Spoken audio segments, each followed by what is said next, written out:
அனைவருக்கும் வணக்கம். இன்றைக்கி நம்ம பார்க்க போகிறது கர்நாடகா ஸ்டைல் ஹோட்டல் சட்னிங்க. இது ரொம்பவே டேஸ்ட் அண்ட் ஈஸியான சட்னி. ஒரு 5 மினிட்ஸில் செஞ்சு முடிச்சிடலாம். இட்லி, தோசை, சப்பாத்தி, பூரி எல்லாத்தையும் வச்சு சாப்பிட அவ்வளோ டேஸ்ட்டாக இருக்கும். ஒரு கடாயில் 1 டேபிள் ஸ்பூன் ஆயில் ஊற்றுங்க. 1 டேபிள் ஸ்பூன் உளுத்தம்பருப்பு சேர்த்துக்கலாம். அடுப்பை சிம்மில் வச்சுட்டு உளுத்தம்பருப்பு நிறம் மாறட்டும். இதில் 4 காஞ்ச மிளகாய், 5 பல் பூண்டு, 1 இன்ச் அளவுக்கு இஞ்சி சேர்த்தாச்சு. 8 போல் சின்ன வெங்காயம் சேர்த்துருக்கிறேன். சேர்த்துட்டு நல்லா வதக்குங்க. இதில் 3 பச்சை மிளகாய் சேர்த்தாச்சு. சேர்த்துட்டு அடுப்பை சிம்மில் வச்சுட்டு நல்லா வதக்கி விடுங்க. இப்போ எல்லாம் நல்லா வதங்கிருச்சு. இதில் 1 கைப்பிடி புதினா, 1 கைப்பிடி கொத்தமல்லி சேர்த்துட்டு அதையும் நல்லா வதக்கி விடுங்க.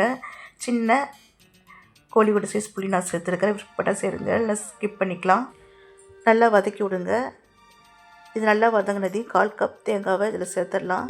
சேர்த்துட்டு தேங்காயில் இருக்கிற நீர்ச்சத்து வத்துற வரைக்கும் வதக்கி விட்டுட்டு ஆற வச்சுட்டு இதை அரைச்சி எடுத்துக்கலாம். இதுக்கு ஒரு தாளிப்பு கொடுத்துக்கலாம். எண்ணெய், கடுகு, கடலைப்பருப்பு, உளுத்தம்பருப்பு, காஞ்ச மிளகாய், கருவேப்பிலை சேர்த்துட்டு நம்ம அரைச்சி வச்ச சட்னியில் சேர்த்துடலாம்.